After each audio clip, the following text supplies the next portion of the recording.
Ladies and gentlemen, distinguished guests, dear Anne McElvoy, dear Quentin Peel, dear Brady family, dear audiences here in the house, but also online, good evening.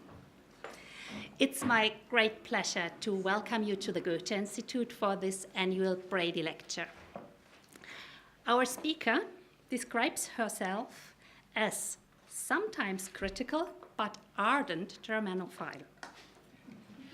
Anne McElvoy spent time in Germany as a teenager and then went on to study in East Germany, the former GDR, before 1989, which was, I think, a rather unusual choice at that time. As a journalist for The Economist and a broadcaster for the BBC, Anne has covered the fall of the Berlin Wall, for example, but also charted the rise, successes, and challenges of Angela Merkel.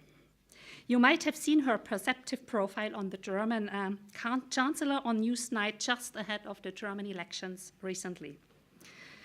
Over the last decades, the nature of Anglo-German relations has changed considerably, and we are much looking forward to a tour d'horizon, getting a glimpse of Anne McElvoy's extraordinary experiences during that time and hearing what she thinks the future of holds for our two countries' relationship. We shall see. The Brady Lecture is a wonderful opportunity for us to hear about Anglo-German exchange, mainly cultural exchange, from outstanding personalities in various fields and from various angles. It's the first time tonight that we have the pleasure of hearing a journalist give this lecture, and we really appreciate that. In times when so many things are put into questions, I think it is vital and crucial that we understand and also strengthen not only our normal exchange programs, but also create a space for real and maybe sometimes controversial debate. But if anything has become clear recently, it is that debate is urgently needed, I think. So every year, the Brady Lecture serves as a reminder of this. It's named after and commemorates the achievements of Philip Brady, a broadcaster and lecturer who contributed remarkably and tirelessly to Anglo-German exchange broadcasting on BBC German and World Service. So, ladies and gentlemen, before I hand over to Anne McElvoy, just a couple of huge thank yous. Thanks to the Brady Lecture for having been such a close and reliable partner to the Goethe-Institut for so many years now. Thank you for that. Thanks to Quentin Peel. Quentin Peel, I'm honored that you are going to chair the conversation and the Q&A after this lecture. Thank you for this. And last but not least, thank you, Anne McElvoy, for being our speaker tonight. Ladies and gentlemen, dear friends, please welcome, herzlich willkommen, Anne McElvoy. Thank you, Lily. Right. Well, what a lovely introduction. She sounds great. I hope that the real one sort of turns out to be as good as the billing.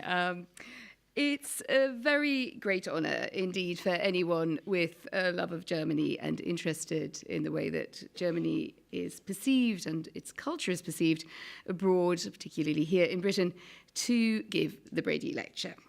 And one of the pleasures of thinking about it was the opportunity to revisit some of Philip's work. Now, I've been fascinated by Germany, as you just heard from Bettina there, for the past 3 decades, and I count myself as reasonably eclectic in order to stay employed. But I do doff my cap in awe at a man who could combine life as an active and engaged academic with fluency in interpreting the cultural significance of Marmite and lawnmowers to Germans, while explaining to Britons the centrality of Wurst in Germany's gastronomic imagination. And I was just reminded there that Philip was also contributing regularly to the German service, which was really where I did my first broadcast, which of course I have on one of those tapes, which always looks like it's about to spool out. And it was Brief aus Berlin. It was written when I was in East Germany, very unwisely to put that on the BBC from East Germany. I had two listeners that I know of. One was my mother and the other was the Stasi. And the Stasi actually wrote a proper sort of criticism of it. It was lovely to be taken seriously. But by the time we discover that Philip had also written his brilliant doctoral thesis on doom and judgment in German literature in the late 16th century and continued to range across the centuries with equal panache, the feeling of sheer inadequacy has descended on most of us. Well, doom and judgment are in the air at the moment in a very 21st century European context of Anglo-German relations due largely to a small interruption known as Brexit. So my case tonight will be that I want to take us on a quick tour of the relations between us, hence our title, Awkward Cousins. Let me just have a little fiddle around here in a sort of semi-competent way. Oh, I think I can use my clicker, can't I? Sorry, people. We have Awkward Cousins. Here they are. There's a beautiful Gothic script there.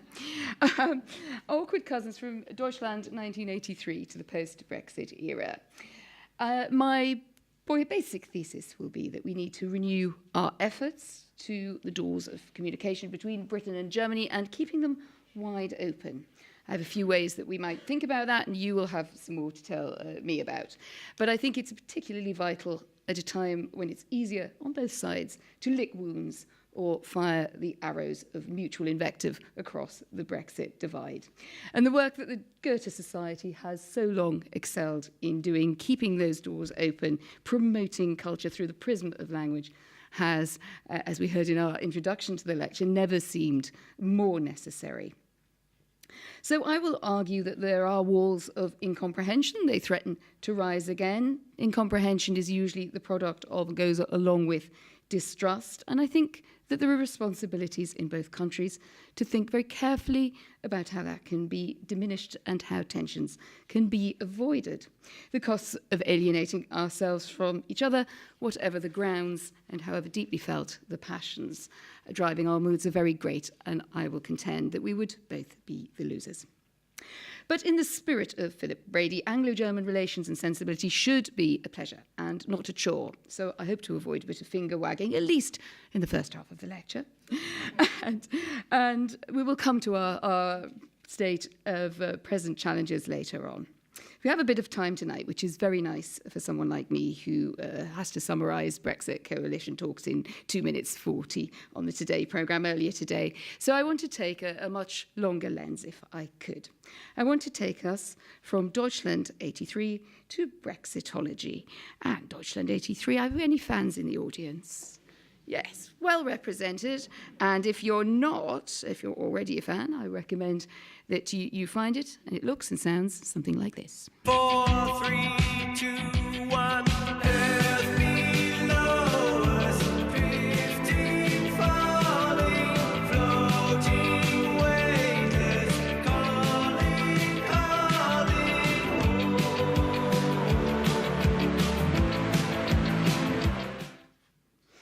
It's very good, isn't it? Because you're straight back there to the 1980s, thinking about what some of us were wearing then. Well, T.J. Reid, who many of you will know as erstwhile Professor of German at Oxford, alongside my own tutor, Ray Ockenden, who together sparked my love of German literature.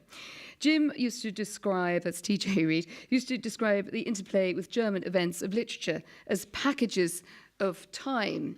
And it was a very neat way of getting literature students to understand that there is always an interplay of literature and history. And he was referring, I think in a quite handy way for those rushing their essays, to the first unification, the run-up to World War I, to Weimar, 1945, to 1989 being the last package of time, or perhaps I think he also took in unification too. But of course, we can vary the packages. And for me, for reasons of experience and of generation, 1983 is the year that I chose to start this talk. Many of you will remember that it was the year of the standoff over the NATO twin-track decision on the stationing of medium-range nuclear weapons in East and West Germany. That is the proximate cause of much drama and quite a lot of hot romance in Deutschland 83.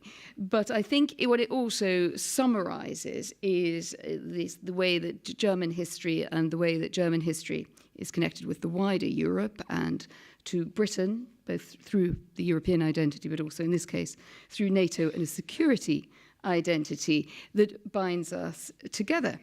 So 1983, well, this is me in 1983.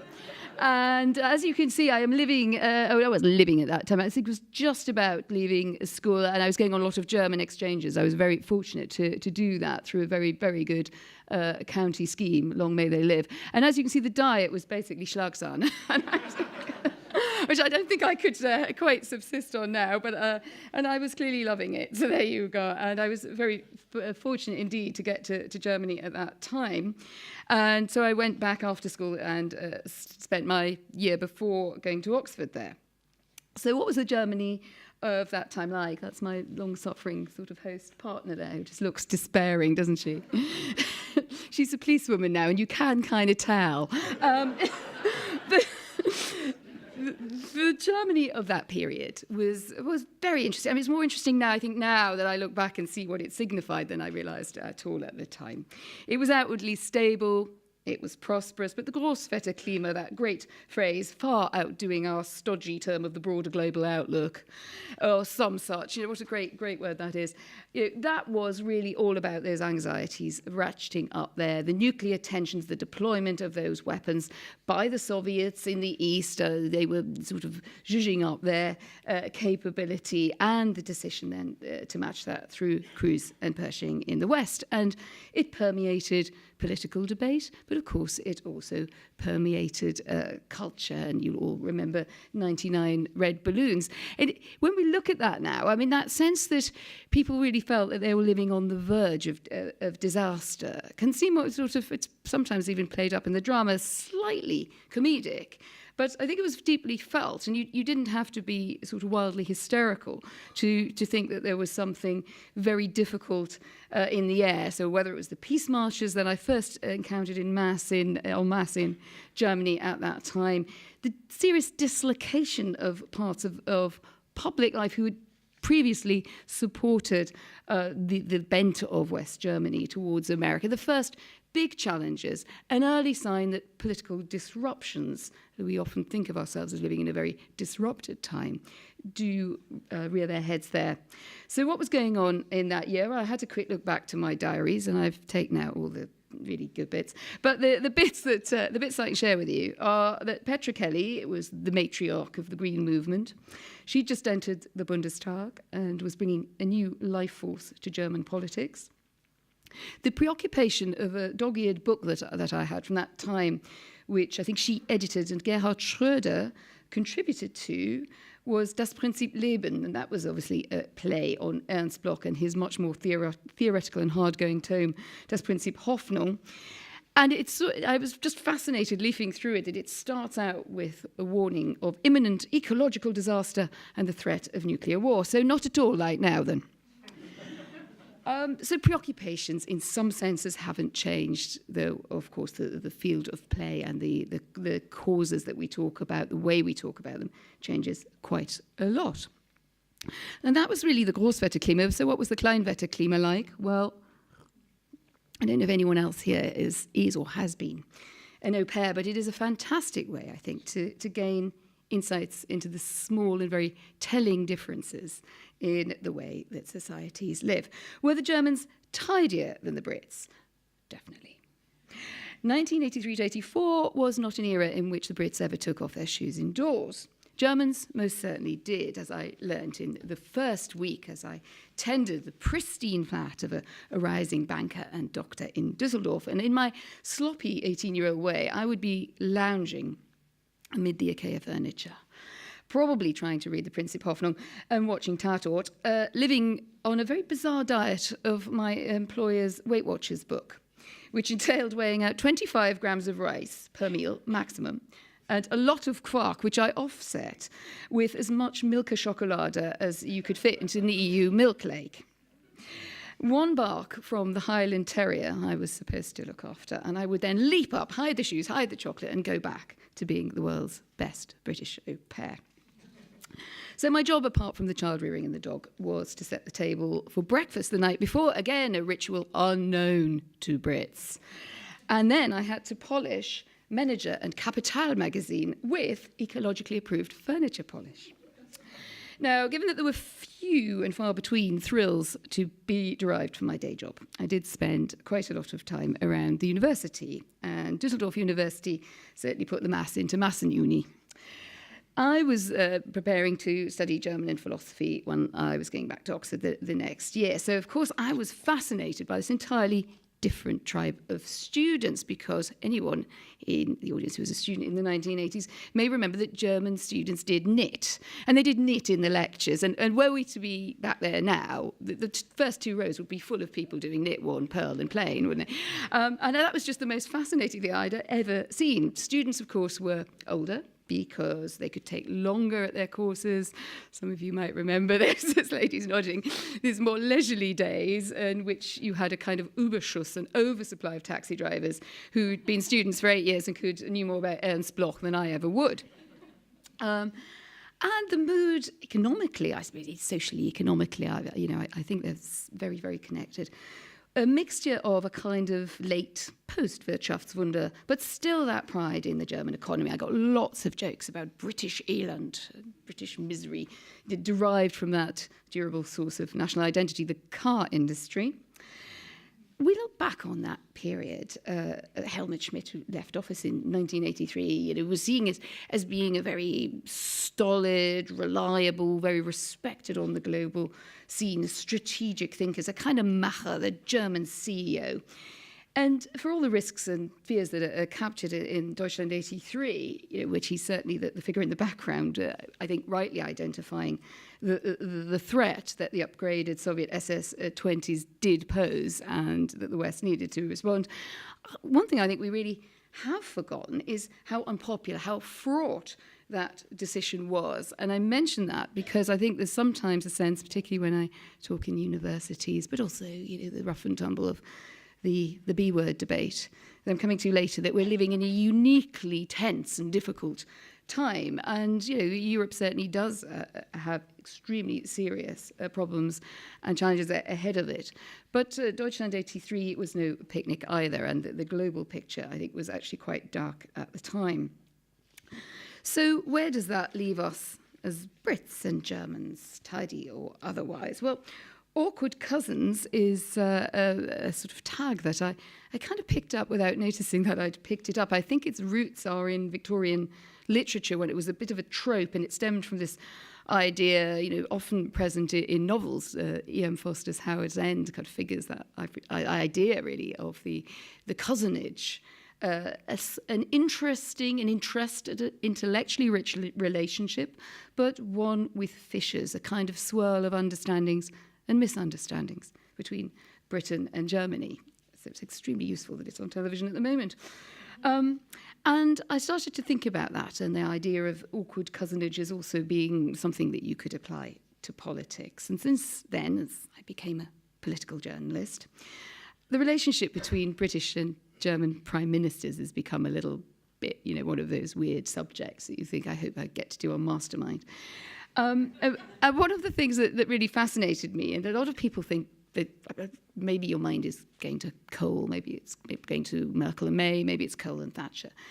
But again, I find it goes, particularly in the modern era, if you would call the 1970s onwards that, you do get this sort of sense of a really interesting, sometimes productive, sometimes less so, relationship and tension between the leaders of the two countries that actually say quite a lot about the countries they represent and lead.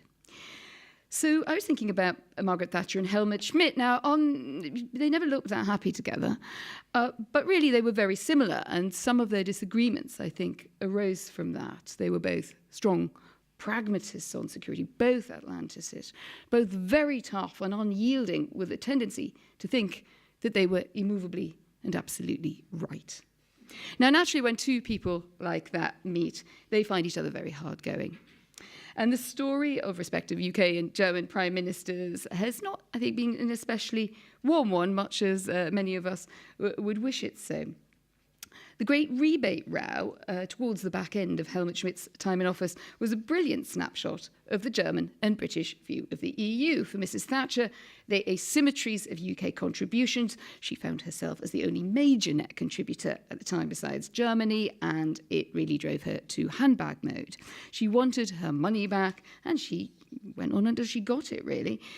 Her real objection was to the common agricultural policy, but she had a way of sort of venting it, which particularly irked Helmut Schmidt, who called her a great prime minister for the 19th century. Well, that theme of the German official class viewing difficult prime ministers as in some way backward-looking or belonging to another era is quite a familiar trope. You could say it's about as old and worn a cliche as the one about Britain having lost an empire and failing to find a role. Whatever worth it initially had has probably disappeared under the weight of a hefty quip that's been carried on far too long. But it is interesting how much pre-First World War comparisons, perhaps linking back to our time there to 1910, to E.M. Foster's era, still figure in the comparisons. Lady Disraeli was another nicely honed, dry Helmut Schmidt barb against Maggie, a rather odd one, given that Disraeli was the essence of a Tory progressive.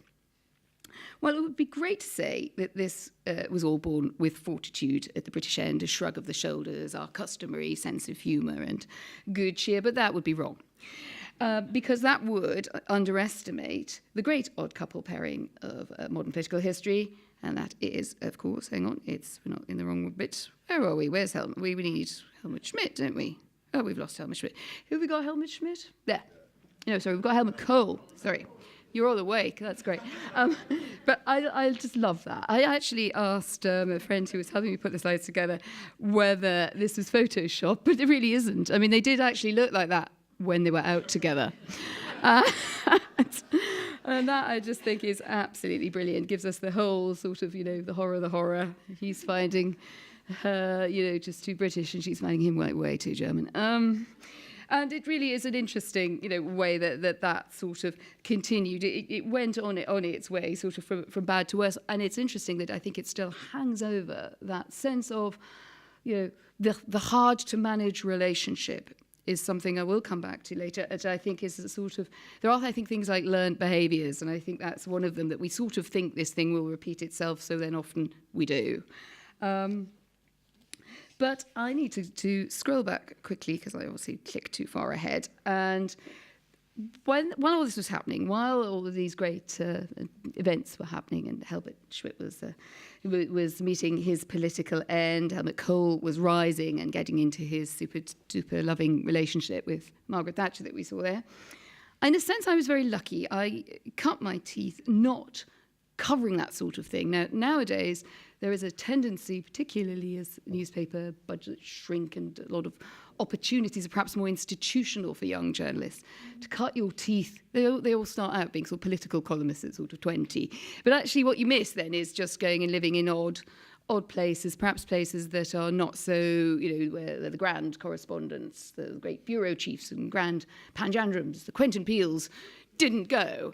And so I thought, well, East Germany is this kind of place. I'm intellectually interested in it, and, be a very good place to study because I would like to write about it. So I go off then to East Germany, where Udo Lindenberg, some of you may remember, has inspired me with this.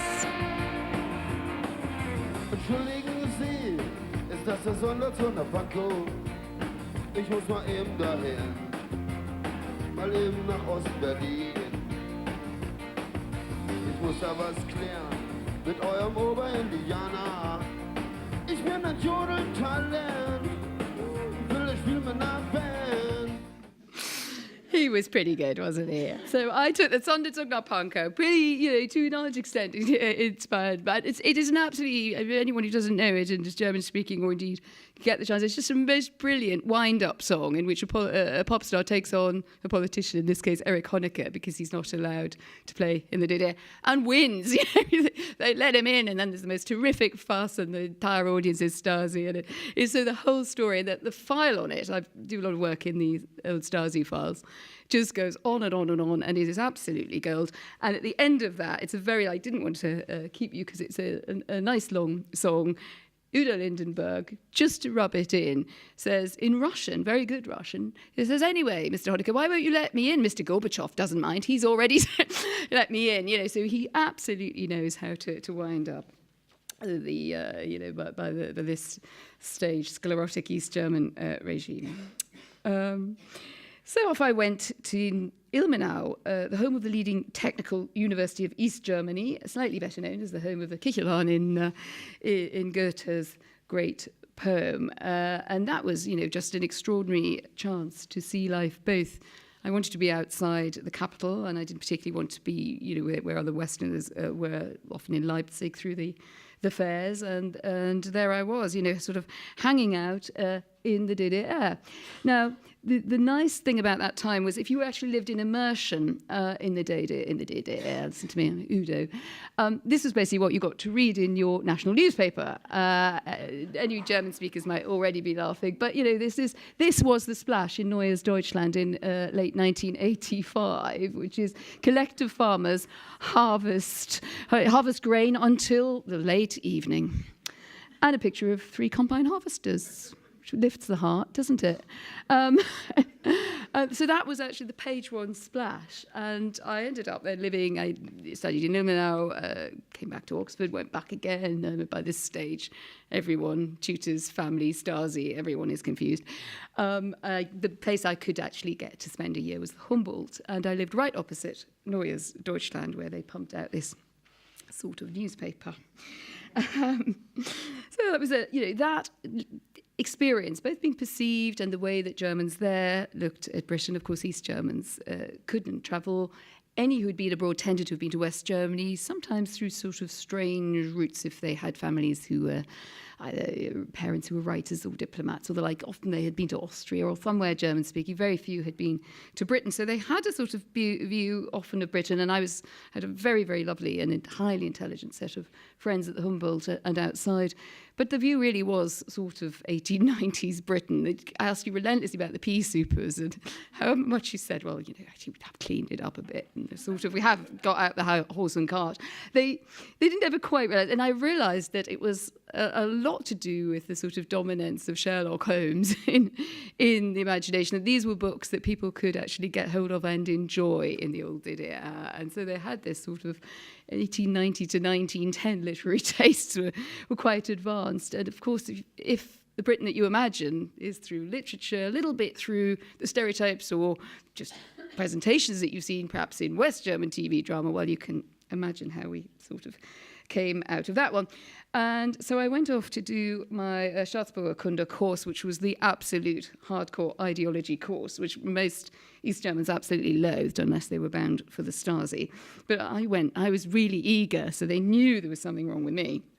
And it began, the chapter on Britain began, Britain is a declining country in a moribund capitalist system. Possibly an early draft of John McDonnell's first budget speech. But, so that was it. But, in fairness, I think most reasonably well-informed people knew that this was not the whole story. Anglo-German relations from the East had their own complexion.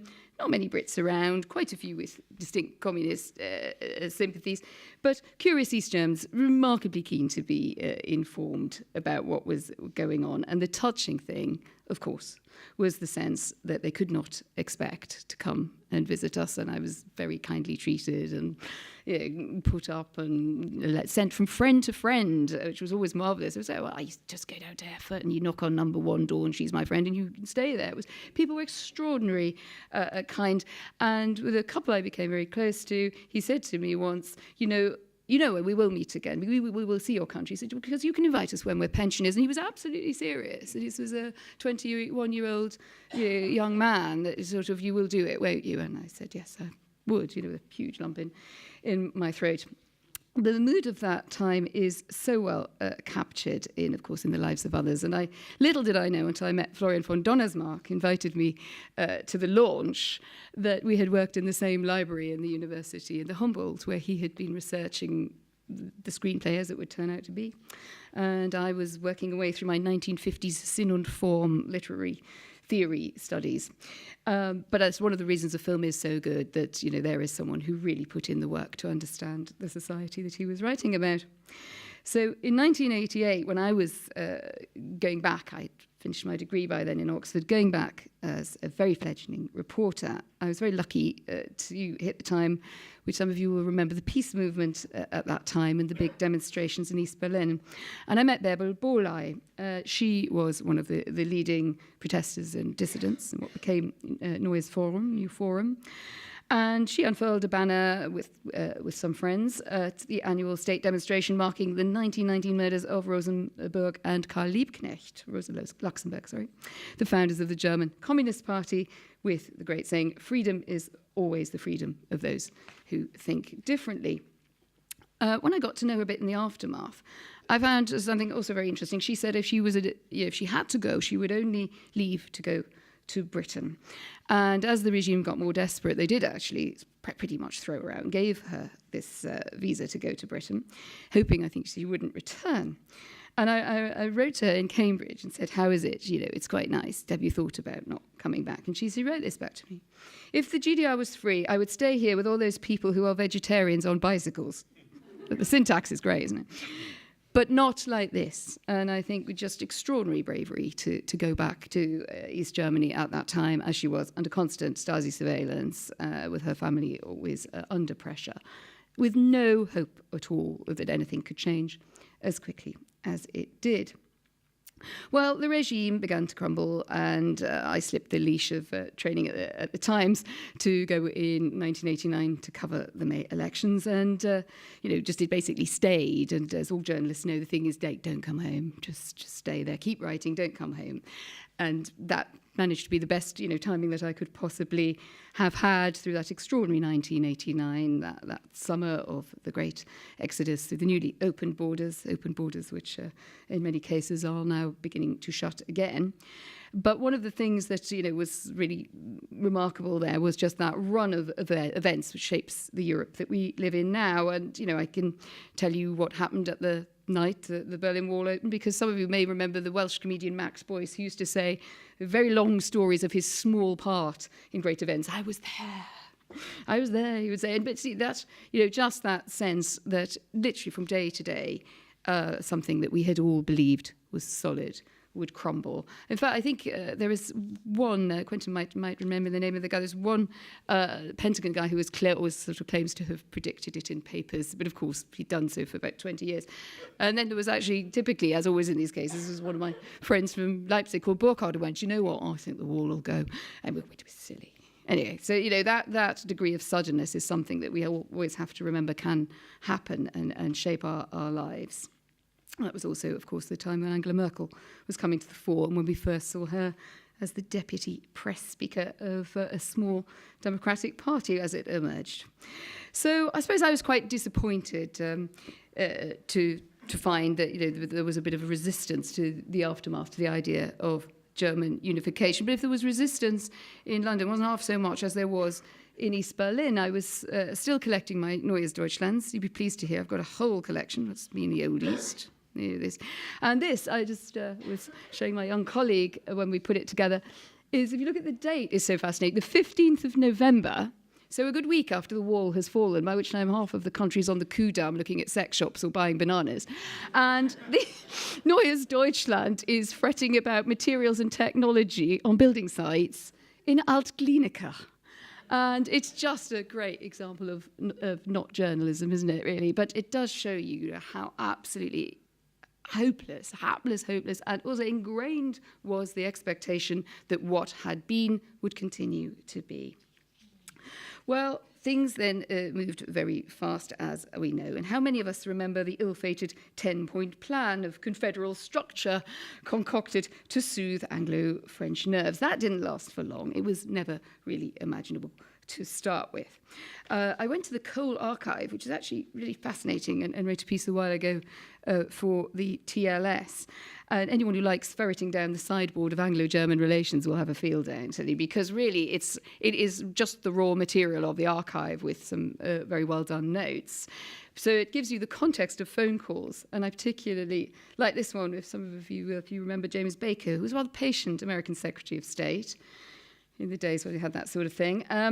He said, when it comes to European integration, surely the problem is not France, it's Britain. He's the Secretary of State, he says to Helmut Kohl. The problem, says Helmut Kohl, is really Margaret Thatcher. He's back to his own. But by this point, the situation has changed. And it's interesting that the situation changes so radically in 1990 in Britain, as it changes with unification in Germany. And, the problem called Margaret Thatcher, that's just a quick one. There she is. That was the next sort of big cutting in my nice yellow file of old newspapers my children can't bear, is there she is. And she's gone, so within that year. Now, I'm not going to claim that the Berlin Wall itself toppled Margaret Thatcher, but it did change the light. And suddenly, Mrs. Thatcher seemed out of time. There were many other strains at home as well and inside her party.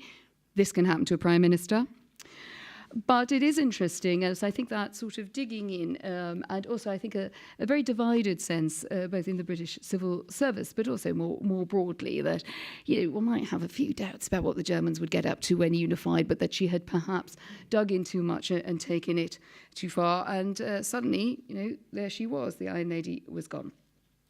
We will speed through the challenges of the post-Thatcher era towards the rapids of our final challenge of Brexit and beyond. But let's pause just briefly to think about what might have been for those of us who've been writing on UK politics and the interrelation with Europe.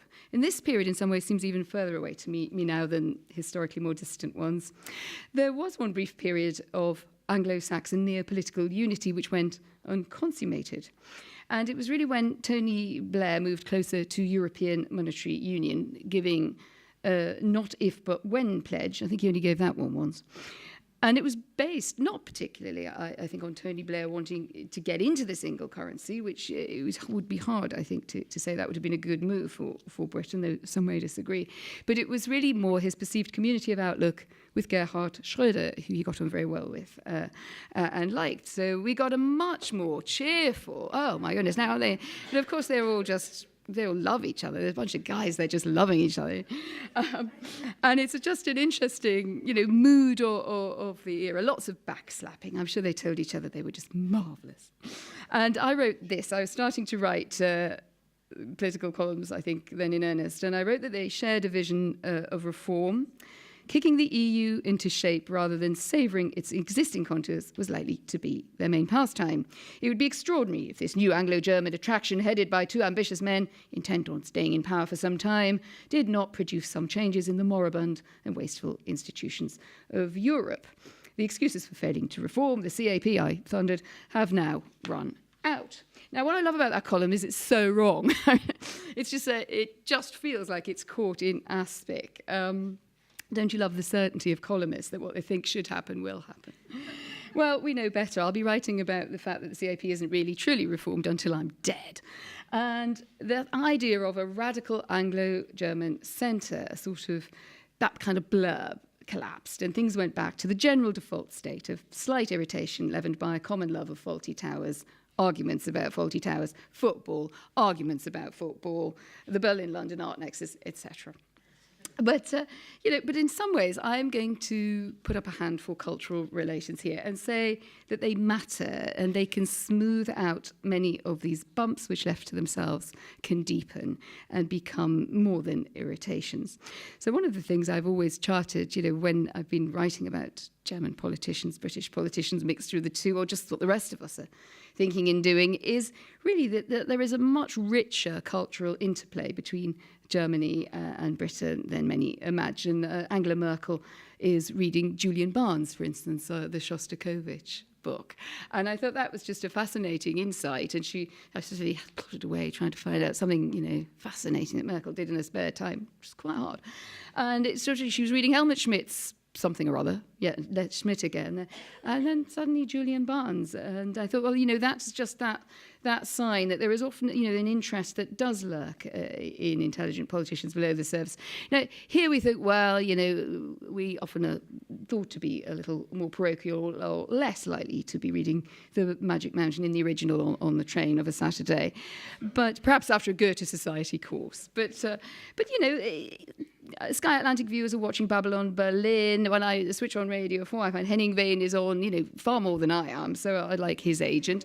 And our cultural relations, I think, have often exceeded the more frosty political ones, and indeed the strains in the Eurozone too, whether it's in fashion, football, film, and theatre, which I take a big interest in doing an arts show.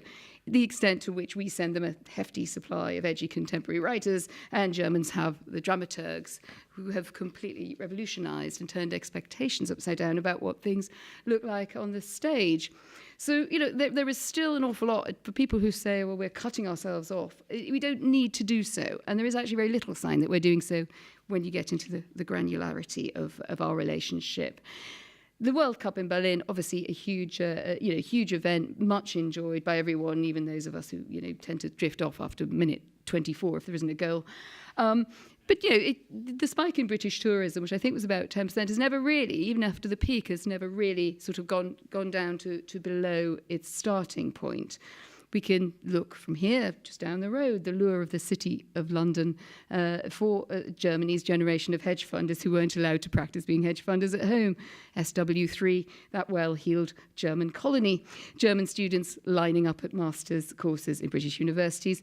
Berlin, a particular favourite for gap year students from Britain. And on it goes. So, it was all working pretty well until, stuff started to happen, really. So there we are. We've got a very nice, bright guide to the last couple of years, courtesy of Bild, who I actually think have had a brilliant Brexit. I think they've done some great stuff. I think they've done a great spirit, very open spirit. And so we were first, it was implored that this one on the left, if we stayed in the EU, they would even acknowledge that historic Wembley goal. Now, if only that had got out, you see, and the Remain campaign made a lot of mistakes, and not putting that out was one of them. So that's, that sense of, well, this is, the sort of slightly desperate undertone. Please don't go, you're so crazy. We crazy Brits again. It's a persistent trope. And British TV sender, well, that's it, wasn't it? The exit poll followed by those early hours out. And there it goes. So one of the things I didn't really want to talk about was, pros and cons, because you can get that every day of the week and some at the moment, and people will have strong and informed views in the audience. Brexit, I think I disappoint a lot of my friends by not sounding sort of emotional enough about it, but I think there's quite a lot of that around, actually, and I think there is a case sometimes for analysing as well as proselytising on either the side. But the simple idea that I take from it really is that Brexit is very hard to achieve, and one of the big missellings of the idea, I also have criticisms on the other side, but one of the missellings of the idea was that it could be achieved without cost, or indeed conclusively.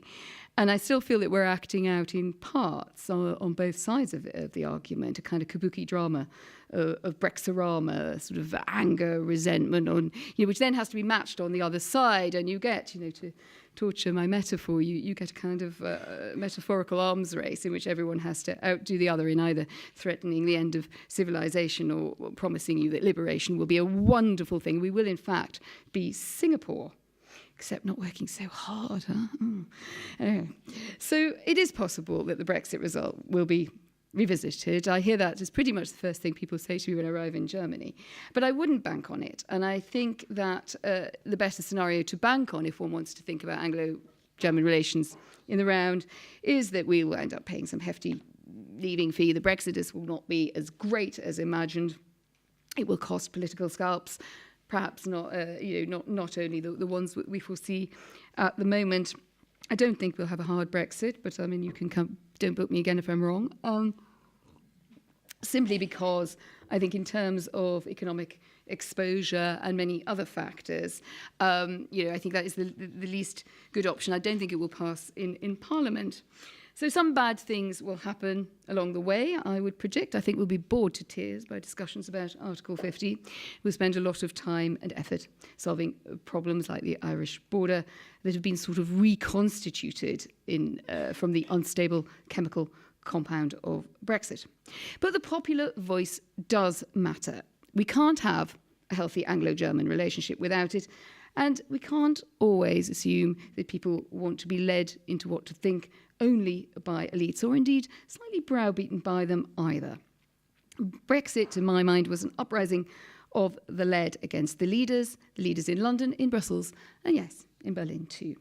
And I doubt, and this is my personal view, that much revisiting of numbers put on the side of buses about money that would be available here and there, or anything else, would have changed that. I think that there was actually a settled will, and all that happened really was that the campaigns brought out support. You have some, we can talk a little bit about the young and the old, but my fundamental view was that this, I'm afraid, was an accident waiting to happen, which was one reason why our friend there, Tony Blair, thought about holding a referendum and didn't. And it's interesting that he had that instinct a good 10 years before, and certainly before the financial crisis. So I could go on about the arcane details of whether the City of London will need passporting and all that other stuff, but I won't, because I think some people will want to refer to Brexit as we go into talking about our relationship now. But my takeaway is a rather different one. Neither of us can move where our countries are, and it's often said that Britain is only a medium-sized country off the coast of Europe. And of course, the more kind of extreme you get in that analogy, you get the idea that it's sort of the Faroe Islands, but it isn't. It's a considerable economy. It's still a considerable partner for Germany. And I think this is really where we need to sort of bring our own minds to the task, which is that getting a bad Brexit, a sort of bad-tempered Brexit, I mean by a bad Brexit there, doesn't need to become a self-fulfilling prophecy if we don't allow it to adversely infect Anglo-German relations, which is really, my main concern here, and also something that I think a lot of people have shown up tonight because they care about. So similar, just as it's absolutely had to think that Britain is self-sufficient. I was talking to a very prominent Leave MP in Kent who said, well, I said, net immigration in double figures, that's about what to aim for. I said, well, that just about service the Premier League, wouldn't it? We've probably got more German footballers here than that. So that there's that kind of overstatement on the one side. And the other is the sort of view that we are floating off into the Atlantic, we're irrelevant. And it has a slightly unpleasant undertone. And I think we are in danger of sort of talking ourselves into a worse mood than we need to be in about it. As I said, there's no way saying that this is an easy path, that it was necessarily desirable, but we are where we are. And if you care about Anglo-German relations across the decades, across the peace, it's probably better to take that on board. We can't really go on for much longer, I think, with a spasm. We need a guide to how our relations will be. We don't have that at the moment, but I think we will see in the next year. People will never come to peace on things that they disagree with, but I do think that we do need to put our minds to how we talk about it, we think about it, and also I would like to see just more interest, really, both from Berlin and London, in the views and affairs and culture of the other that is not about Brexit, because I think it would send a very good symbol indeed. And I'm not suggesting that Angela Merkel and Theresa May get a night out anytime soon and go and see Hamilton, but that something needs to happen on that front. We are sort of in danger of losing that fabric of the relationship, which at its best has been so productive. The other area I would mention is a slightly hardcore one, but one that often gets missed out, and it's defence and security, strangely enough, given where we started. Only yesterday, the head of the Bundeswehr was in Britain meeting his counterpart here, the head of the British Army, and we have, for good reason, they have very integrated work together at the moment, and we have the jargon of this reminds me very much of 1983, the enhanced forward presence in the Baltic states, in which Canada, Germany, and Britain are side by side. And when you dig into the sort of story of that, it's an absolutely fascinating story of what is known in the beautiful language of the military as interoperability. Interoperability meaning that you can actually work together, talk to each other, get stuff done, and contend against what are, I think, quite serious potential threats in the east of Europe and Russia and beyond. So I wonder if it's a bit of a shadow of the Cold War, perhaps just a cultural preference, that we don't talk about this sort of thing very much, but it matters a lot. And I think it will matter more in the unstable geopolitics that we are now contending with. A side note, by the way, is that I said, you can't just give me an idea about how these people work together. The British unit is embedded in Minden and does very, very hardcore, exercises, training with the Germans.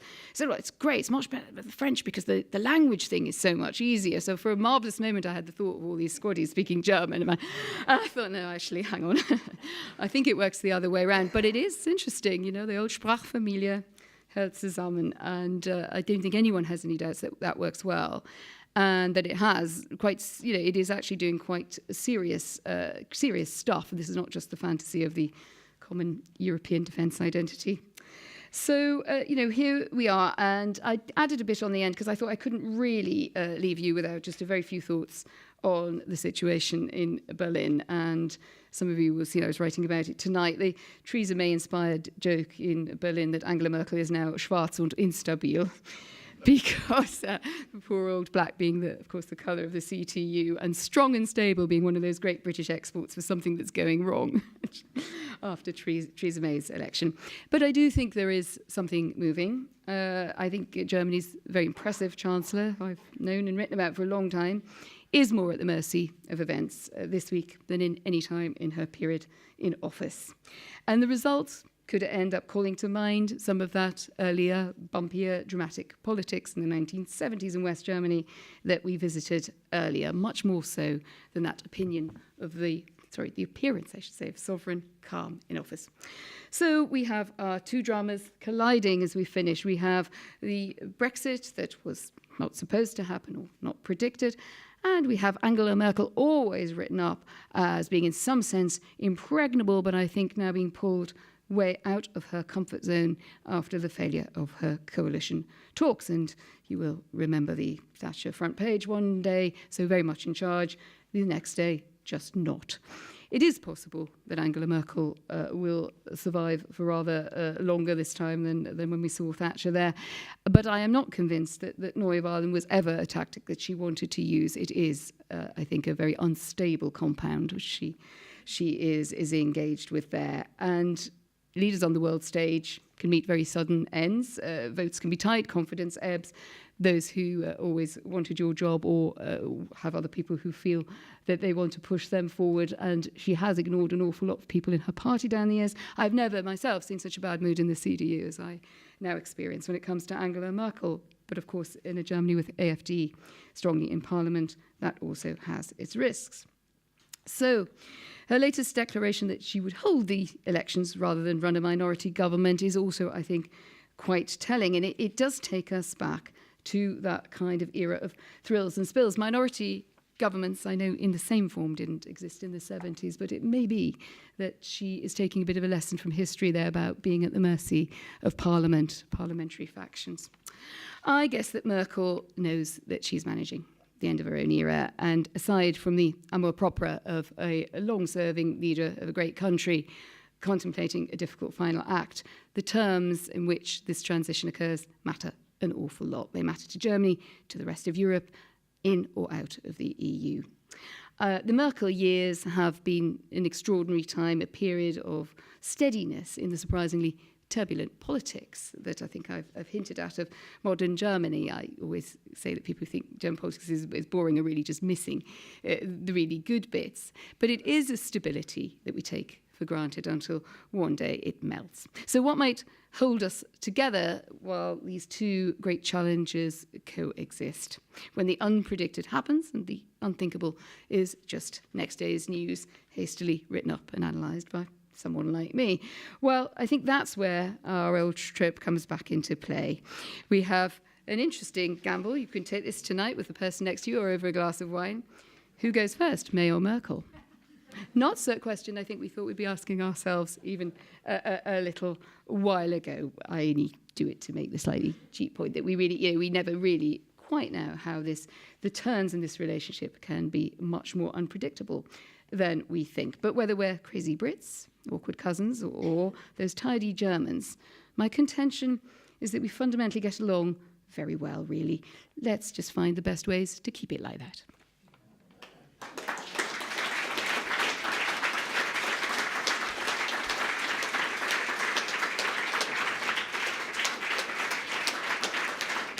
Anne, thank you for an amazing tour de force. And, Real pleasure, probably tell. But you can tell the moments that we really loved were those moments of nostalgia, those moments reminding us of those uncomfortable moments.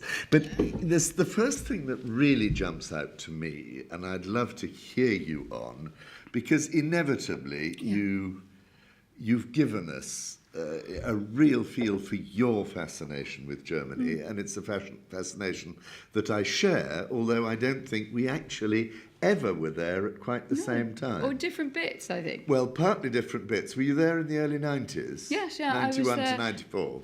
Yes, I was. I That's went on when to I was cover in Bonn and you were... Bonn, yeah. Yeah. I did unification, and then I went to cover the Balkan crisis, which turned into the Yugoslav war, and then I was sort of flak-jacketed out for a while. But I always kept my home in Berlin. So one of the things that always drove me as a correspondent, apart from my news desk driving me mad, was how do I explain this country, partly to my fellow Brits. I was writing for the Financial Times, so I was also saying I've got to explain it to the Japanese and the Americans too. Yeah. But nonetheless, it was a real concern. How do you explain?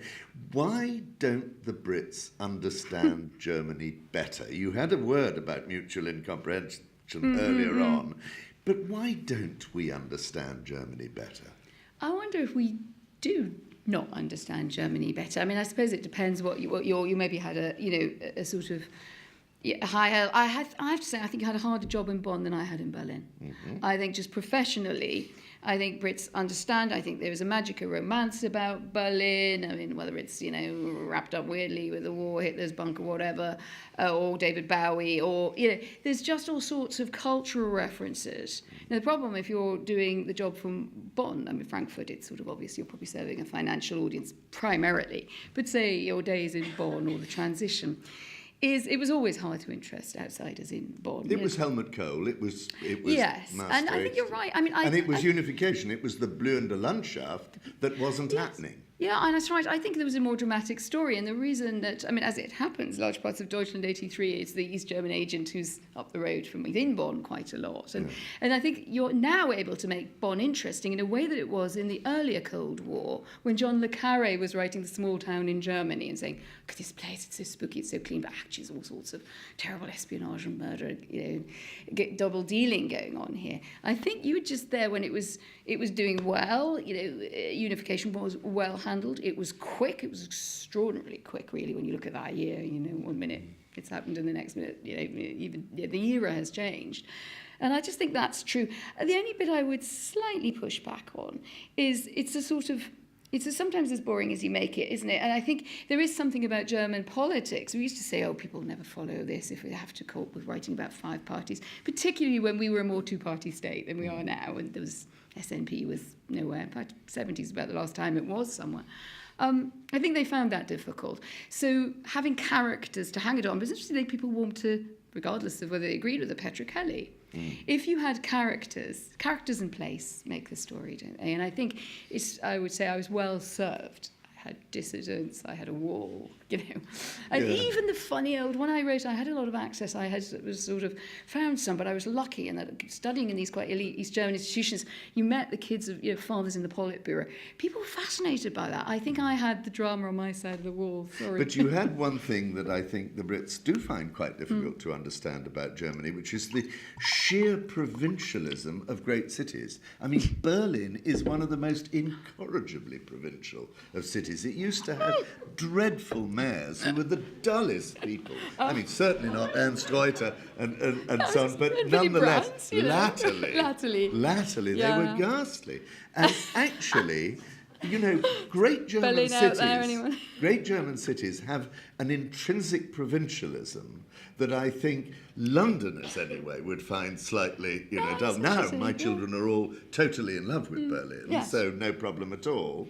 But nonetheless, that provincialism is there. That's true. It is that sense. it's almost like a set. Well, in Berlin's case, it's written about, it's that sense of a collection of villages, isn't it? Which Fontana writes about very well, in his great novels of Berlin, and that sense of those little everything ends in Dorf. I remember years going off to do some presentation at a German paper. Someone asked me to do on how they could, zhuzh up some Berlin newspaper, and I got very excited about the economics and business section. And this very, man who looked like Bertolt Brecht said to me, he said, you can't do that. Yes, Berlin is ein Dorf. And I thought, I come from a village, and this is not a village. So there's sometimes almost a desire to. But then there's also the sense of Keats and that feeling very attached to the bit around you, which I have to say I rather like about Berlin. I like the that, other that thing, sense and of it. go further down this line to that word that divides us so much because we see it as from completely different ends of the telescope, the word federal and the word federalism. We in Britain appear to misuse the word federalism as meaning centralised. Yes. And clearly in Germany it does not mean central. I mean, one of the problems we had for the FT was we never knew where to base our correspondence. So we had them in Bonn, we had them in Berlin, we had them in Frankfurt, but we still didn't have anybody in Munich or in Hamburg, and then how could you really reflect Germany? And it's the blessing and the curse of the German system, and it means it's very hard. It's interesting talking when you spend a lot of time, as you say, how would you write about German politics other than when the wall's falling down or there's a big row on Brexit, in a way that's interesting between elections? Because you're right. I mean, everything is about this sort of contracting of the sort of the finance and this Bundesfinanzgleichabkommen. I mean, are you with me? And the Economist. I stood outside you probably the did Kanzleramt covering that. Well, that's you and the Economist, but what the rest of us are going to do for a job. And I think that's the issue with it is that it is interesting, but it is quite internal. It's fascinating, but it doesn't travel. But that it's well. one of the fascinating. That's why we need the just to culture. come suddenly up to date for a moment, but look at these coalition negotiations that have just broken down in Berlin. And how many times have I been asked, and you probably exactly the same in the last few weeks, what does it mean for Brexit? And you keep saying they're not talking about Brexit. They actually are not very interested in Brexit. It's just off the agenda. It is, though I think that's a mistake, as it happens. I take slightly different view to Goethe on this, which also leads to an interesting drink together. I think that there has been a sort of narrowing, and the fact that this sort of crisis in making the coalition has come to pass. I mean, I'm certainly not saying that the British cabinet has handled post-referendum elegantly at all. It's been an incompetent period in British government full stop. But I do think that the narrowing of horizons... Shambles is the word that comes to mind. Shambles is a very good word. It is a shambles. Yeah. But I think Rosie here at the front was pointing out on the way in that the standard cartoon tonight is sort of, Theresa May and Angela Merkel having a chat, and, Theresa May is going, along the lines of what goes around comes around, right? There is... It's just... The line that Berlin isn't interested in it, which I hear a lot, can turn into a bit of a, this goes to show that kind of point. And I think the problem with it is that Berlin is going to have to reimagine a different Europe, or be very largely instructive in doing so, whether it happens under Angela Merkel, whether it happens later. This Europe, this funny relationship that we've had a look at, and of course the relationship, an important one with Macron, is going to have to persist. And, I don't mean to say that I expect big favours, but when I hear that metaphor about the Rosinenpickerei, it is such a boring bloody metaphor. Yes, of course people want to pick cherries, that's what governments do, but nonetheless you can argue about the cherries, who decides what is a cherry, big cherry, small cherry. All of the cherries will go on for years, but you still have to have, I think, a commitment to your relationship and to a sort of Europe that is not going to be straightforward. And I really would like to see much broader thinking in both countries on that. I really am I think they're equal opportunity defenders on having thought too narrowly. I understand that there is a period in which you're put on the naughty step, but that is... Well, I don't want to get stuck in Brexit, and we can come back to it when we open up to the audience too. But nonetheless, one of the things that I've always been fascinated at is, in a way, the three-sided relationship of Britain, Germany and France. And I've always believed that one of our problems was this. We know the French are our enemies, but we understand them. We want the Germans to be our friends, but we don't understand them. And actually, I think both the Brits and the French have a great deal of difficulty understanding what makes Germany tick. And it is partly this decentralised, federalised, all these tiny little principalities that came together very late. We're the centralised states, and that's one of the reasons. And actually, the Brits and the French know where we stand. We're on opposite sides. It's great. We fight each other. I want to admit one thing, though, on the football. Yeah. I was there in Were you? 1966 when Jeff Hurst scored that goal. And I promise I didn't see it. I had a bloody pillar in the way. But when we had the World Cup in South Africa the other day and Germany was playing England and there was a German goal that shouldn't have been allowed, I felt that things had finally You got... felt it was... Yeah. You felt it... That's extraordinary. I wanted to just touch on a couple of other little things that I've always loved about the differences between us. And now one is the sheer formality of German life. Obviously, Frau Schmidt, Frau Dingsbums, for 10 years, even if you live beside or work together or whatever. And it's the relationship to one's neighbours. I mean, I lived for 4 years in Berlin latterly, and there was a grumpy old woman living in the same bunch of apartments, and I would try and say, Schönen guten Tag, Frau Dingsbums, and I never got a response. Never heard. And then finally, 1 week before I left, she came up to me and she said, Herr Piel, Sie ziehen Das ist so schade. Sie war You were such a good neighbour. Such a marvellous neighbour. Now, what is this? What is it about our relationship to our neighbours? It's because you were quiet, really, wasn't it? And it's also that terrifying bit of the Sonntagsruhe and getting everything just slightly wrong and dropping something into the wrong bin. And I had my sort of great joke with I share very openly with an old friend who stays with us a lot, an old East German friend, so I've known him that long, who is very alternative, very left-leaning, very sort of Keats-mensch. And of course, I stay in his flat and I make myself a cup of tea and I'm usually distracted or writing or just lazy. And so a little bit of water falls out of the sort of pan or the kettle. And I think, I'll get that later. And there goes my radical friend. And he sort of goes with a tissue and goes round after me. And it's just very fascinating that this sort of, I'm sort of a kind of, person at home my kids would call centrist mum. And then my friend, who's this great sort of fiery radical, is going around with it, And I just think it's a marvellous, it's just that difference of, you have to live, you're absolutely right, you have to live next door to people, you have to live there. You can't just visit. I always distrust people who say, I can go back and forth. I love your line about the contrast, nonetheless, in the old DDR, where they knew they couldn't come and visit you, but they were so open and welcoming to you in their homes. And there's another aspect, though, that I find wonderfully fascinating in Germany, and the Brits just don't get. And this is the what I would call the rather mixed-up German sense of privacy.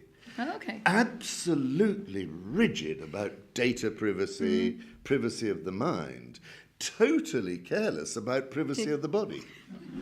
And Brits go around saying, oh my God, they've got no clothes on and they're in the Tiergarten or whatever.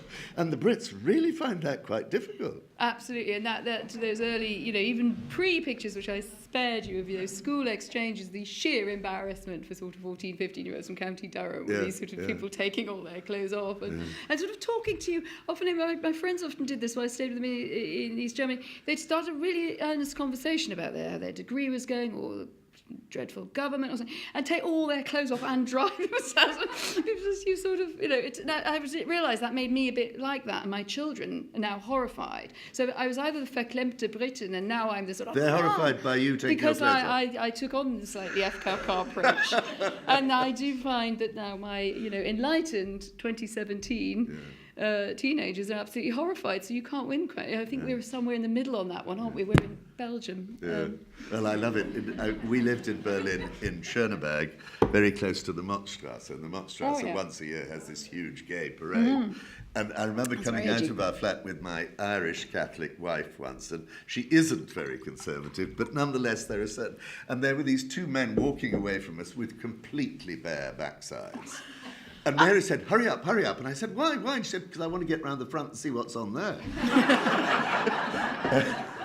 So I was deeply shocked. You're swinging West Berlin life. You can imagine Eric Meal, this is capitalism in crisis, isn't it? But I want to come back to the fact that you spent so much of your time, and so much of your formative time too, in the DDR and looking at Germany actually from that Eastern perspective. Because one of the things that actually, and I know a lot of my German friends feel uncomfortable if I say it, but actually unification is not very comfortable. It's still pretty rocky, and we saw it in the election votes with the AfD getting 27% in Saxony, but only about 10% in wherever in the West.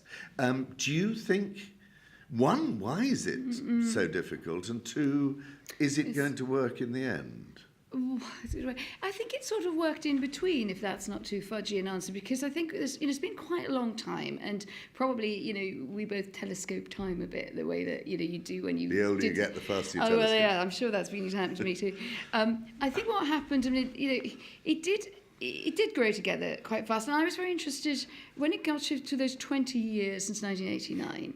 The way I mark it out is that I always have to go make a BBC documentary. They tend to ask for them around then, because they like things tidy. And when I went and stayed with a lot of people and met their children, and their children, who by definition had grown up after 89, really insisted to me that they didn't feel East or West, and that was not their identity. These were Eastern children mainly? Children, yes. Yeah. They didn't, though, and they often they would go to another city to study. They didn't seem to study much unless they particularly wanted to be in their hometown. The mobile ones. The mobile ones, exactly. The problem and the AfD sort of constituencies is what happens. I think what happened also, that for a while you could solve the problem with money.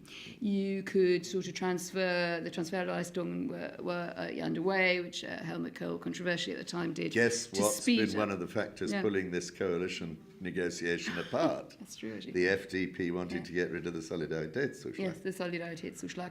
And that sense, that economic, frankly, that bit of the bits of the East which I often love, but obviously have more difficulty being productive. This is not a good time for them, because we're seeing, as we see it in our own country, the pulling apart of the educated from the less well educated. Technology is obviously, and automation is advancing that very fast. So if you look at productivity in different parts of Germany, it charts pretty well onto that AfD graph. Interesting, you said only 10% in the West. A few years ago, could you imagine you'd be sitting there saying, So yes, it's driven out of the East. I think it's and the Saxony results and things, places I'm going around a lot at the moment, having time of my life at AfD rallies. But, it's interesting when you click on those interactive maps that you see a lot of the south, and not only Bavaria, actually Baden-Württemberg as well. You can see 10 and 11%. They're actually in quite prosperous places. Yeah. So there is something that doesn't only, and I suspect that's also been a bit true with our own insurgency in Brexit and some others. So it's not would you only see actually geographical. that there's a real commonality there, that it's the left behind? I don't totally share that analysis, because I think you can over-egg it, and you come out with that view that if you've been to Boston, Lincolnshire, you've covered the reasons for Brexit. I mean, I live in part of Kent at the weekend that's very strongly UKIP. You only really need to go not very far from London, and I think one problem with the political class here, and also often the coverage of Germany here, and they shared a lot in common, it didn't get out very much, that there is a difficulty there, and it is often very... Philip Hammond was onto this, who may have made many blunders since. On the morning of Brexit, he said to me, look, I was doing a little recording about something, and he said, we mustn't make this mistake of just doing the left behind sort of analysis. He said, I was going up drives, 2 people in work, car in the drive, 2 children and a dog. And they're our people, as you would call them as a Conservative, who said they were voting out. He said, we've lost a lot of people. Yeah. And if you look at that middle demographic, people often write about the young, you see it, because there was only 6 to 7% in the middle, the median one. And I was the point I was making, nonetheless, is that AfD is both the left behind and a better off class too. Yes, it is. I mean, if you look at the income. Was it all so left there behind? actually is quite a lot of commonality. Yes. But there's a degree of nationalism in there, which is certainly... The revanchism is nasty and worrying. Can I just put one last thing, and then I'm going to open it up to the audience. But one of the things that I get attacked for, probably, but I see that in the Brexit vote, there was more than a little more than a little degree of people saying Europe is becoming too German, and we don't like it and we feel uncomfortable. 2 weeks ago, I was listening to Bill Cash being quite open on that line. We don't want a German Europe. I was nearly thrown out of the House of Commons once for going at a Brexit Tory who said, my father fought for freedom and it wasn't to have Germany running Europe, to which I said, my father fought for freedom and he took the opposite point of view. How much of a German misunderstanding is in that Brexit I vote? think there is a generational gap there, and I think if you are of a generation, you were going to vote Leave for whatever reason. I wonder if you would be very motivated to leave only by German Europe. I just think there was never a great acceptance of the EU in large space of Britain, and it's taken a lot of people a long time to come around to it. The older generation, I think you're right, and I suppose if you were Maggie talking, Thatcher would. I think Maggie had that. You saw it in the distrust after the that broke up. But if you think about even the very passionate leavers that I talk to, and cover the waterfront of talking to people who are active in Leave and Remain, I would say I can't remember anyone saying that to me who was not of a much older generation. And I'm very worried at the moment about this tendency to chop old demographics up as if we could sort of put the old on a farm over there and then have the Glastonbury lot keep us in the, that's not going to work, come on. So, but I think there is some truth in what you say, and I think you hear it from Bill Cash, you heard it from Nicholas Redby, but that rhetoric, you could, however, take the view that you have a two-German union without EU without being anti-German. And I think there is a bit of truth in that the EU has struggled to accommodate, and Germany has struggled to accommodate its own might within the EU. They got the whole problem, basically, of Greece landed on their doorstep. Then they got told off for doing the wrong thing that nobody else was going to do much about. France was getting poorer and less able to, was going through its own problems in its public finances and by French standards, a lack of self-confidence. So you can take the view, and I think there is an analysis, that it is difficult, and Germany sort of wanting to centralise but sort of not.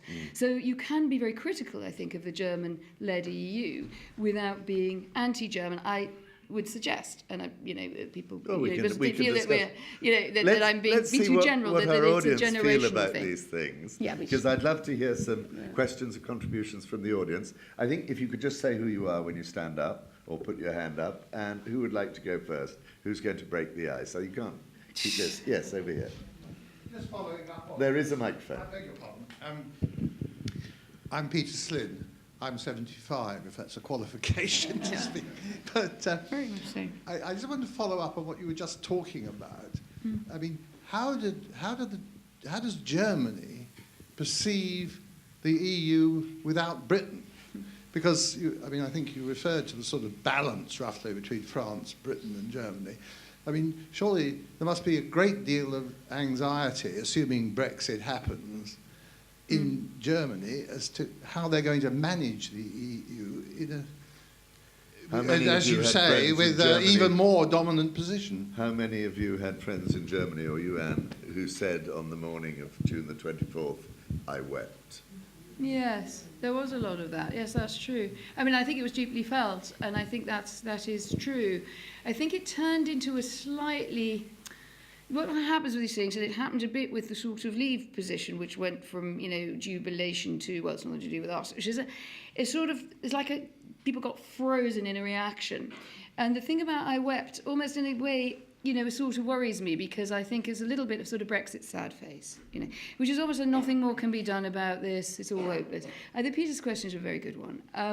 I think that there is a real problem of now imbalance. Not that I think that we Brits are, particularly absolutely essential to everything, but it's quite hard, whether it's actually just in terms of, the sort of experience that the big economies bring to the table. It's not been a particularly productive relationship for some time. I think the Eurozone strains will come back to the fore again. And I think a lot now lands on Germany.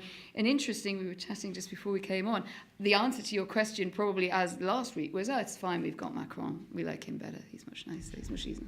He's more malleable. Sexier, anyway. He's definitely sexier. But it depends, I suppose, who you're comparing with there. But he's... J'ai rien dit. in this climate. But I think that is much more difficult now, because that was a Merkel alliance. Macron, I also feel that an awful weight is being put on his still very untested shoulders. I think he's an incredibly impressive looking politician. But as we know, we talked about thrills and spills, but having to take on this weight, or in a way is sort of saving a large chunk of what the EU does when he barely get through what he needs in France. I think he needs time to bed in. So yes, I do think I think Britain will be more missed than that sort of, you say up in northwest Durham when someone's done something really terrible and hurt you, say felt nout. And I think felt nout is a little bit the reaction, well, off you go then, we don't care, we're not talking about it in Berlin, there's no other, but it is a deal and it does matter. And we'll continue to be there. I think, even I'm not making huge optimistic. Ian Buruma, the editor of the New York Review, said, you're more optimistic than I am. I said, I'm not. I just believe that this will continue to be a reasonably strong economy given the other strains in Europe and particularly the defence and security stuff, which I think is much more important than we've, reason I mention it. So, yes, I think we will be missed. And I hope we can arrive at an outer core arrangement. I think it will take a long time and lots of bumps in the road and probably different leaders by then, which will be intriguing. Thank you for the question. Who wants to come next? Yes, here in the front. You bring the microphone forward. Otherwise they won't hear you in the back. Anne, you spoke wonderfully Just about... tell us who you are. My name's Rosie Goldsmith, and I'm also a journalist. And you spoke about the cultural relations and that in many ways you think that this will benefit both sides, the UK and Germany, if we continue. And that they're, in fact, quite healthy. Yes. The problem is, I think, and I just wonder whether you feel this, about the fact that our politicians don't even admit to ever going to the opera or reading books. They daren't because their electorate won't accept that they are cultural beings. Whereas if you go to Germany, politicians will very often say, last night I went to the latest musical or opera or something. And it's culture is much more integrated into everyday life in Germany. And I just wonder how it will work on both sides. And also, if we're not learning German I'll come on to that, in this if I may. country, as we are not, as Germany Yes. German's a really endangered language here. Yeah. How are we going to make all that work from the UK's side? I'm more concerned on option 2 than option 1. 2 so BBC broadcasters, so obviously about 4 views already. I don't accept the culture thing for this reason. I mean, I think it's almost become a trope that people say that they don't. But I mean, George Osborne, when he was in office, Michael Gove, both went to Wagner all the time. I remember I went to Wagner, they're never away. They went, as much as Angela Merkel, and she's... Well, yeah, I'm not terribly sure how many, politicians get up and talk about the lot of the Nibelungen that they just saw. I mean, I think where it fits, where I think there is common ground between us, Rosie, is that I think there's sometimes that bit of, everybody else's politicians are wonderful, or some people, it just feels better that way. But Quentin did make a good point that probably speaks to you, is that if you have a more federal system, and if you have more pride in your cities, and I think we've got very late to this, and by the way, I think the German model, for all its sometimes fragmented frustrations, if you look at how we were late on to the revival of our great northern cities in many ways, it's still a work in progress. The Manchester thing is a much more like a German-driven idea. Then I agree, well, then your politicians are probably going to talk more. Politicians don't talk about culture because they really like culture. They talk about it when they feel it's part of being a politician. That's okay, it is their job. And if you have a lively local and regional culture, you're probably more likely to talk about it than if you're an MP in my part of, original part of North Wales, Durham, or the North East, saying, I went to see the Bolshoi in London. I mean, I can see that there is something there that they hold back on. I think your German point is excellent. I don't know what to do about it except bang on about it. The only thing, and I'm sure, Rosie, you do this too, is Germany so well, and I know you're very, passionate interest in the German language, is I think we've got to find better ways to teach it, to do it, and to popularise it. I think it's the same thing I often face sitting on a board at the opera house, is how do you get people to go to operas? You don't just keep telling them there's opera on, there's got to be better ways to do it. Certainly for kids who do get interested, the options are now fantastic. My daughter does half, because she's quite lazy, so she doesn't want to open books. So she's on an app, but she's basically on, a German app a lot of the time, or at least that's what she tells me. But it is really good. She's Duolingo German, and she's 13, so of course she's like, now I know how to go on a date. So we did a whole lot of dating vocabulary, which made me really reassured. And but there is fantastic ability out there to make languages easier. We are struggling to connect on that one. And any thoughts thoughts and screams and dreams. When I go into schools, all I'd say, and I'm sure a lot of people in the audience, one way or the other, are involved in this. The only thing I do is I do a bit of my stuff and, fun and, everything that I've done. But I also often take with me, or use as an example, a great friend who's not remotely like me. She's a practical person. She's a business journalist. She's a businesswoman. She went to Sheffield Polytechnic. She wanted to do practical German she could use to go out and make money. And she succeeded. And she's a consultant, but she's not interested in half the things I'm interested in. She's just very good at what she does. And it's just one example, but she sent me thinking, have we got the messaging right? That maybe that we're seen as a bit, if you're not really interested in ending up reading Goethe or writing politics, why do these weird languages? That there is something about the practicality of it. I've seen young apprentices in a great scheme in Siemens, who were learning German because they were told they kind of had to get the great job. Siemens bringing jobs here too. So, all is not lost, but I would concede, I think, on that one, we do have an uphill job. Thanks for the question. I'd love to tell a story about the opera in Chemnitz, but I won't. Lady here in red. Over a drink. I'll come back to it. Yeah, I'm Barbara Lester. I happen to teach in the Department of German at UCL, so I can sympathise with all that.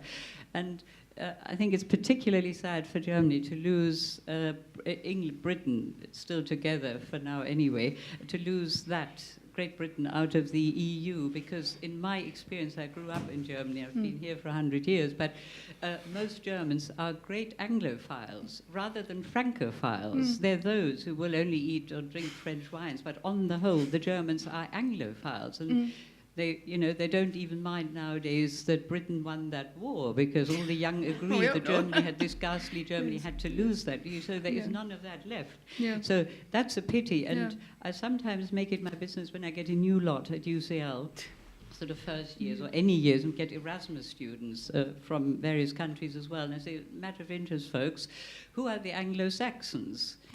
So we have a little thinking about that, and then I briefly become German, which I don't feel most of the time, and I say here, oi, folks. And we had the Saxons first, from the Great Plains, the North German plains. No, they say, of course, it's Britain and the Americans. I said, oh, yes. Hello, the Saxons, North Germany, that's my blood, actually. And we had the Angles first. That's that narrow bit between Hamburg and Denmark. Yes. And they look, what in German is betroffen, they sort of look down, oh. And I say, why is England England? Because it used to be Angeland with an A, and it's still there in East Anglia, and half the English language is Germanic. Yeah. I mean, not German as it is now, but there wasn't Germany anyway. The other half is Latin. Yes. The Romans were sent packing. But that's why I don't understand this here. They don't identify with it. And the Germans do. They don't see it as alien. Yeah, but I think there is one attempt I had to solve this, which is a fantastic intellectual, cultural challenge, was by making a programme about Charlemagne. And I think there is almost like a Charlemagne Gebiet, isn't there, which if you were which you're kind of in, or if you're outside it, that does seem to, if you want to blame anyone for Brexit, blame Charlemagne, because there is a sort of thing that, you feel that sort of entity of an early modern Europe that is not represented in the same way in the imagination. It is true. I don't think it's only because we're inward-looking oiks. I think it's we lean a bit towards the Nordics, and particularly if you're on the coast and if you're in the north, you have an awareness of some of the Vikings. So when you write, we talk about tribes, everybody thinks about Viking invasions, don't they? Maybe there's more Viking DNA in a Yorkshireman or Yorkshirewoman than any other race. That's a fun fact. That's the only thing. Useless pun. That is the only thing you're all going to remember from tonight. We can go on a little bit longer, can't we? Yeah? Who would like to? Yes, at the back there, a hand poking into the air. Hello, my name's Catherine, and I'm just living my life.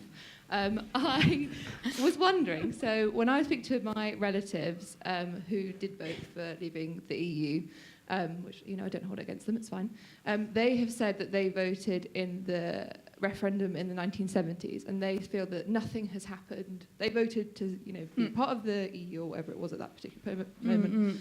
They said that they want to be part of it then, but then nothing has changed for the positive. Since then, it's become like a kind of weak institution, and so because of that, they just kind of wanted to give everybody a kick and say, actually, I'm not happy with this.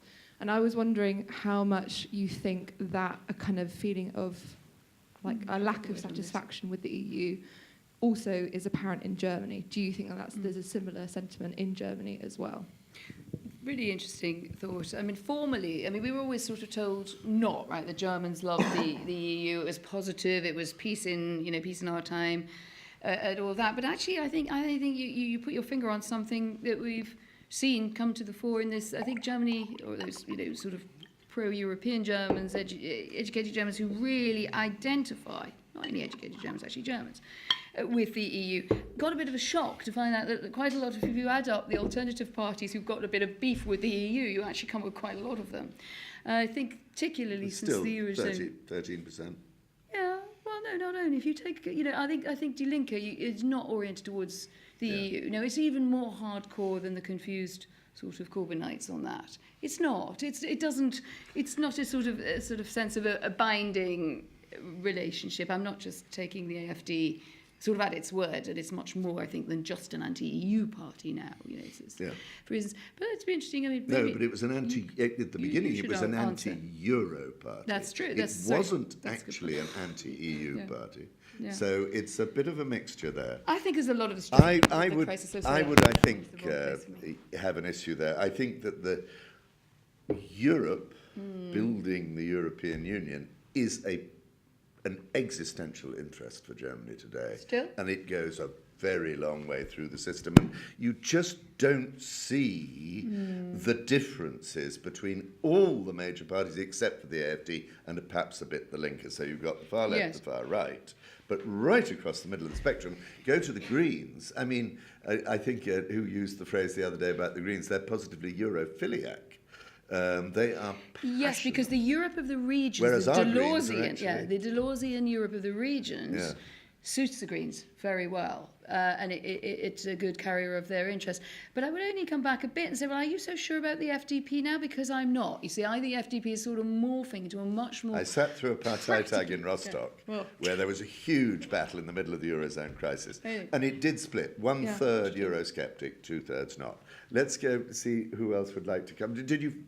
No, unless you want to do it. I think also the EU changed a lot in those years, and you were asked, and this is one of the problems, is how do you get consent? And I think if you don't get consent over the years, or the perception is you don't, when you have a blow-up, it's like one of those family rows that then goes very toxic because I think that was one of the lessons about the EU that maybe was learned a bit too late, was that inability to engage. But I know people have very different views on cause and effects. We maybe leave it there. We'll have a word afterwards about why they're wrong, actually, about what happened in Britain, but that's another.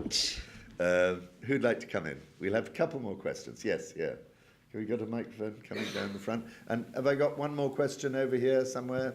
Yeah, okay, we'll come to you next. Good evening. Thank you, particularly McElvoy, for a fascinating lecture. My name's William Elborn. I'm a city businessman, and I've studied and lived and worked in Germany for all of my career. In fact, even today, my two oldest sons went to the German consulate and got their German passports as their own personal Brexit hedge. The Neue Brexit hedge.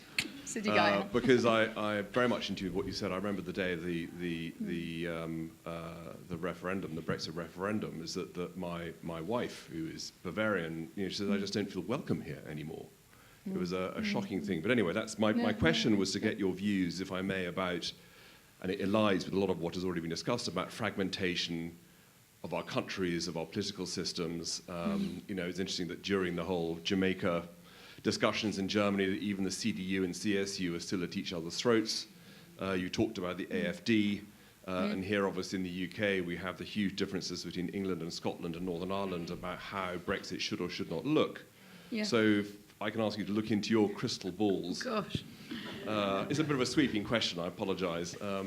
What would you like me to see in the crystal? I'll have a go for you. What do you... the fragmentation. The fragmentation. So how do you, in terms of regionalisation and fragmentation, where do you see it all going? Because it's not just in the UK and Europe either. No. But let's leave that. We'll be here. It isn't. It's probably one of the biggest questions you could probably ask, so thanks for that. But no, I think that we have taken for granted, whether it's in that sort of slightly stodgy language of the Blockparteien, or the idea that Volkspartei. Volkspartei. Yes, you're sorry, it is Volkspartei, isn't it? But the idea that they would, the Blockparteien is Germany. I'm so sorry, you're quite right. I've thrown us back a few decades there. Thank you, Quentin. The Volksparteien would really, well, ultimately, with a few exceptions, left, right, and a bit funny, carried the interests of Germans and Austrians as well, with sort of similar systems, similarly configured systems. But you're right, it is breaking apart. And I think it is, we will have to learn to live with more fragmented landscapes. So interesting, you should ask that after Quentin's analysis is still, this sort of EU sort of loyalty is strong, which I agree it is across the centre, but I think that just now the centre is getting much, much smaller. And you could have the CSU on my side of that. I'm not saying that these people all kind of want to leave the EU, but I think that sense of the ties that bind, or the glue, has become a lot looser. The French system is engineered to stop a takeover of the far right. That's pretty much what that rounds of elections does. And even so, had it not, I think, been for Macron, I think it could have gone very, very badly. France is much more Eurosceptic than Germany. Not just on, sorry, I wasn't just trying to make a point on Euroscepticism, but to your point on fragmentation. So I think we are going back to a sort of political landscape that does remind us a bit more of pre-First World War politics. What tends to happen, of course, is that they have to then, that birds of a feather are going to have to flock together. The difficulty is how, if you're, for instance, we see in this country, if you're moderate Labour, how do you treat with Corbyn? If you are in the Conservative Party and you're one of the Brexit mutineers or martyrs or whatever, how far do you treat with your colleagues, or do you run an internal civil war, which I started covering in the 90s, I think has never really stopped in the Conservative Party in many ways. Until now, it didn't stop them being in government and running more or less competent, like we're not another matter of governments. I think now this is beginning to eat into the ability to form governments. And that is, just if I give a slightly boring answer, I think that's what we will be looking at, is how is this going to be put together to make governments, let alone whether we like them or not, or whether we think they're dangerous or not, or how we constrain that. I think the role of other civil institutions matters enormously.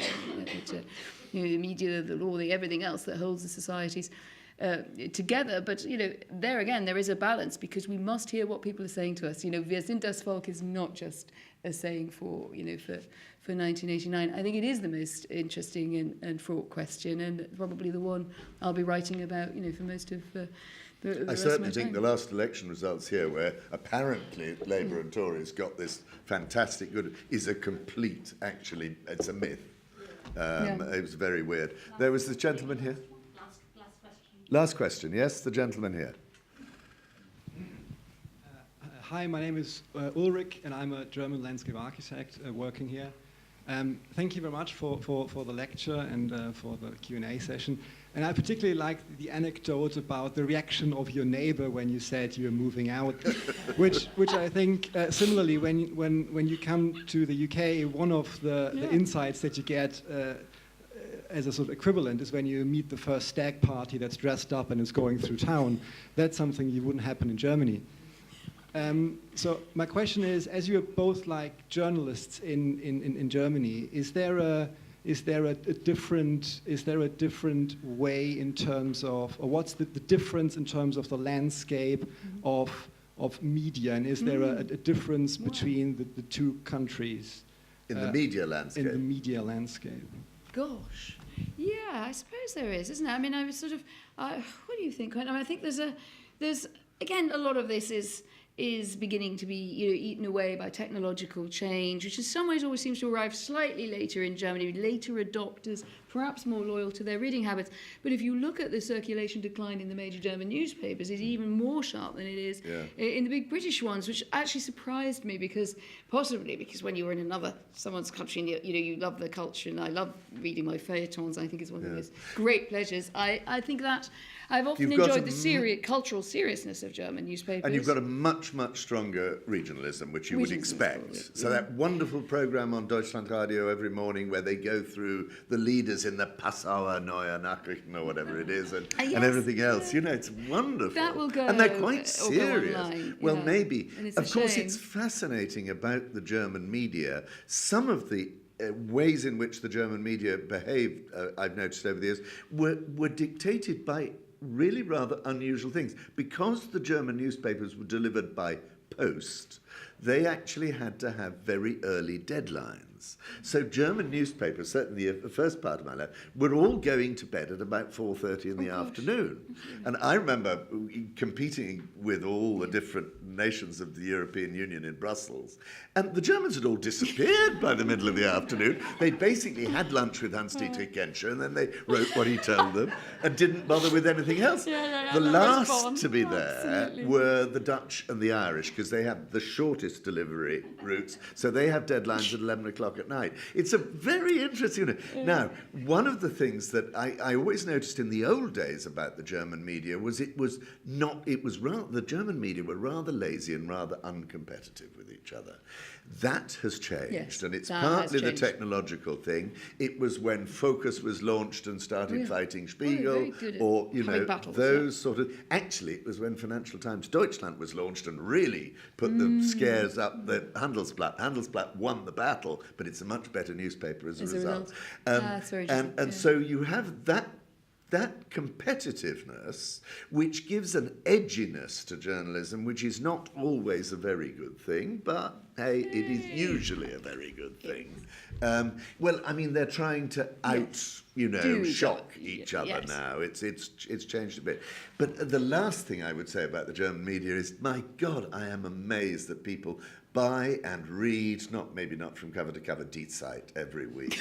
It's Look at that. it's Brilliant. an amazing success story. Yeah. I know you'd like us to finish, if you're all going to have a glass of wine, but you just reminded me with your question, Quentin's response. I used to have work in an office in East Berlin, and of course everyone flooded in after 1990, and I had Die Zeit next door, and it's usually these lovely leisurely chaps, they were afraid of a lot of chaps, reading very long pieces, and we'd be writing our fourth story of the day and then expected to file for features and probably sport as well, whatever they could get hold of you, because that's one thing British brands are very good at, is squeezing you to sort of death.